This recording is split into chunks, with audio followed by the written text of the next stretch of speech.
Bonjour tout le monde, c'est Maud, on se retrouve pour une nouvelle vidéo, un nouveau point sur les sorties livresques du mois d'octobre.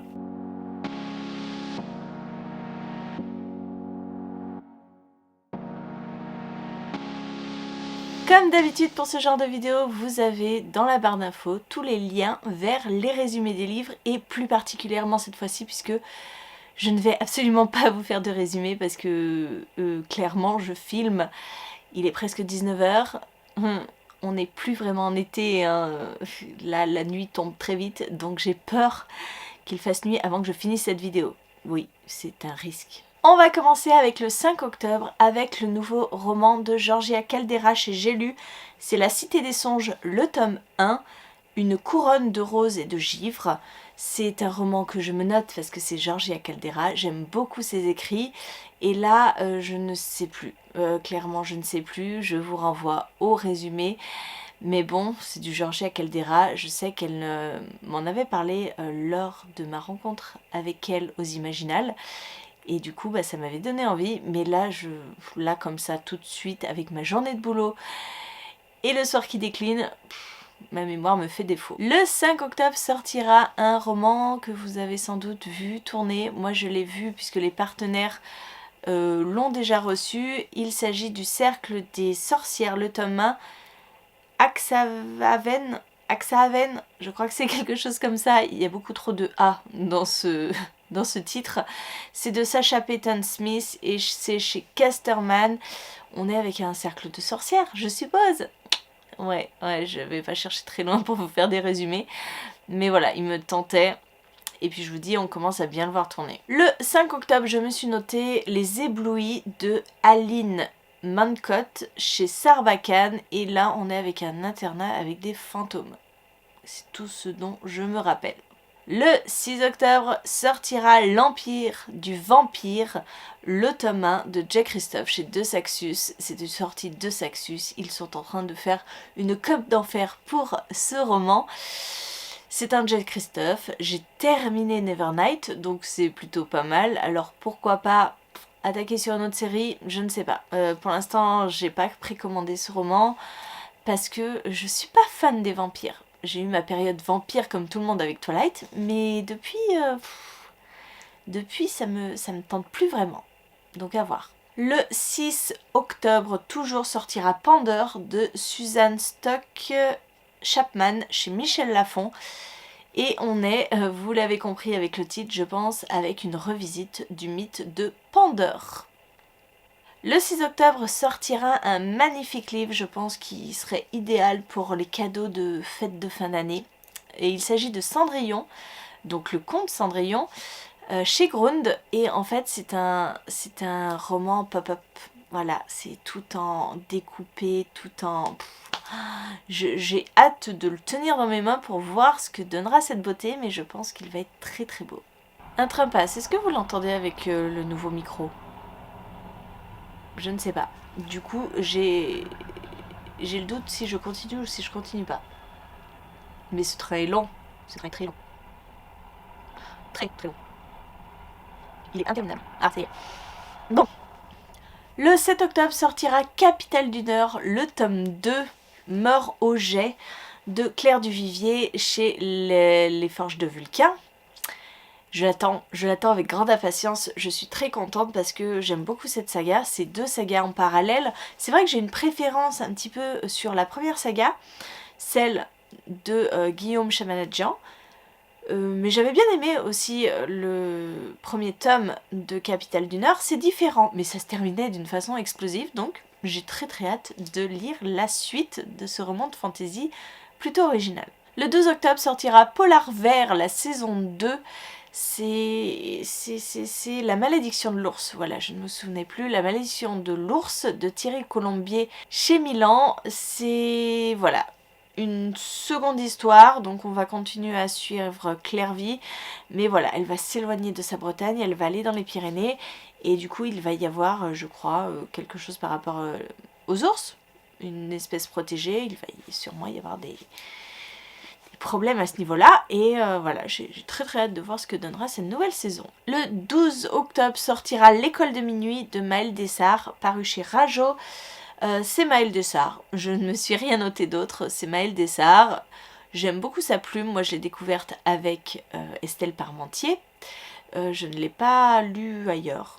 Il faudrait que je remédie à ça, à un cheveu par exemple. Mais j'aime bien, et puis j'aime bien le personnage, j'aime bien cette autrice, donc je me le suis notée, donc pourquoi pas. Le 13 octobre sortira Atlas 6. C'est de Olivia Blake, c'est chez Michel Lafon et ce livre, je l'attends comme le Messie, vous ne pouvez même pas imaginer. En fait, pour la petite histoire, l'année dernière, au Salon de Montreuil, j'ai eu la chance d'assister à un petit-déj Michel Lafon, puisque mes copines y allaient en tant que partenaire. Moi, je ne suis pas partenaire, mais bon, j'ai eu la chance d'y assister. Et on nous a déjà vendu ce roman. Non mais déjà 1 an avant, on nous vendait ce roman et il a l'air dingue. Et du coup, je suis contente qu'il sorte et j'ai très très hâte de voir ce que ça donne. Toujours le 13 octobre sortira Ludmilla et la montagne volante de Cécile Alix, paru chez Poulpe. Là encore une fois, je me note Cécile Alix. J'aime beaucoup cette autrice. Je l'ai découverte avec Tarzan, Poney Méchant. Oui, alors c'est peut-être pas la grande référence, mais voilà, Tarzan, Poney Méchant. Bref, je ne l'ai pas découverte avec Animal chez Slalom, mais voilà, j'ai eu tellement de bons échos d'Animal que ça m'a donné envie de lire ce roman, alors que je n'aime pas forcément les romans contemporains. Donc voilà, c'est sa grande force, elle me donne toujours envie d'aller vers ses romans, donc je me suis notée Ludmilla. Le 14 octobre, je me suis notée Cœur de cerf de Cécile Marche et Anne Carrière. C'est vrai que la couverture me faisait penser à un autre roman. J'arrive pas à retrouver quel roman. Quand j'ai lu le résumé, je me suis dit ouh, ça m'a l'air compliqué tout ça. On est dans un roman de fantasy et ça m'avait l'air bien costaud. Je me tâte encore, j'ai eu le programme Anne Carrière, je ne sais pas si je le demande. Ouais, c'est paradoxal, je vous en parle et moi-même je ne sais pas si je vais me le procurer. Je sais pas, ça m'a l'air un peu compliqué. Peut-être que ça va être un truc... J'adore les univers complexes, donc voilà, je me tâte, mais en même temps je me dis un univers comme ça complexe, déjà avec le résumé on comprend pas grand chose, ça pourrait me plaire, vraiment. Le 26 octobre, on fait un énorme bond dans le mois, sortira La forêt des disparus de Jun Ur. C'est chez Bayard, c'est une grosse sortie pour eux, ils nous l'ont bien vendu et ça me fait pas mal envie. On est dans un thriller et ça se passe au Japon il me semble, ou en Corée, ou je ne sais plus, un pays asiatique. Et bref, il me faisait très envie, ils en ont très bien parlé, ils l'ont très bien vendu, donc j'essaye de le vendre aussi. Le 26 octobre sortira Sorceline, le tome 5. Voilà, j'ai les autres tomes. Sorceline, c'est un peu une saga BD que je suis assidûment avec la boîte à musique. D'ailleurs, j'ai pas regardé quand sortait la boîte à musique. D'habitude, ils sortent à peu près en même temps. Et donc, je me le suis noté parce qu'il faut que je continue à faire cette collection-là. Puis j'aime bien Sorceline. Faut se l'avouer. Le 26 octobre sortira Porcelam, le tome 2. Alors, est-ce qu'on peut dire que c'est un tome 2? Je ne suis pas sûre. C'est Le Chant du Phénix de Célia Flo. C'est chez Bayard. C'est un livre qui peut se lire indépendamment, je crois, du premier tome de Porcelam. Voilà, donc je suis même pas sûre que ce soit un tome 2. Il est vendu comme pouvant se lire indépendamment. Mais voilà. C'est toujours bien quand c'est dans un même univers de lire dans l'ordre. Enfin, moi je trouve. Hein. En tout cas, c'est une mythologie que j'aime beaucoup avec ses porcelames. Chaque personne a une porcelame associée à lui. Cette porcelame vieillit avec lui, se modifie, change avec l'âge en fonction de ce qui vous arrive et de votre âme. Et enfin, le 27 octobre sortira Harry Potter. Le tome 5, illustré, oui, les très très beaux albums Harry Potter qui sont illustrés, j'ai les 4 premiers, donc je me suis forcément noté ce tome 5, et puis il rejoindra ses copains au pied du sapin comme d'habitude, en fait. Chaque année, je me les fais offrir pour Noël, parce que ce sont de magnifiques objets livres, et puis quand je les aurai tous, Julia les lira. Non, tu veux pas lire les Harry Potter? Je sais pas. En illustré? Bah... Oh bah dis donc, elle a l'air emballée, hein. Non, vous voyez pas, elle est emballée de fou, là. Là, elle va se jeter sur les Harry Potter illustrés. Non, tu lis pas encore suffisamment bien pour lire les Harry Potter. C'est quand, même c'est quand même des grosses bricasses, mais bon, tu connais les films par cœur, donc... C'est vrai. Ça te donne pas envie de lire les livres? Bah, je crois que je me suis arrêtée au 3. Au 3 de quoi? De livres? Non, tu les as jamais lus.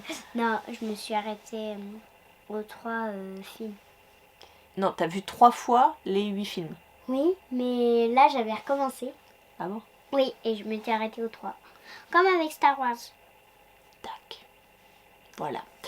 Voilà, c'était la petite conclusion. Merci d'avoir regardé cette vidéo jusqu'au bout. N'hésitez pas à me dire en commentaire si vous avez noté certains titres que j'ai oubliés, comme d'habitude, puisque cette liste est non exhaustive. Bien sûr, il y a des sorties par milliers au mois d'octobre. Je ne les ai absolument pas toutes notées parce que c'est pas possible. J'ai fait un choix. Mais malgré ce choix, je peux être passée à côté de certaines sorties. Donc n'hésitez pas à me dire. Et moi, en attendant, je vous fais des gros bisous. Je vous souhaite une très bonne soirée. Oui, parce que nous c'est en soirée. Mais une très bonne journée, puisque vous verrez cette vidéo en journée, normalement. Une très bonne journée et de très bonnes lectures. N'est-ce pas, Julia? Oui. Tu dis au revoir? Au revoir. C'est dingue que je sois obligée de te dire au revoir. Tu penses pas à dire au revoir? Au revoir. Ouh.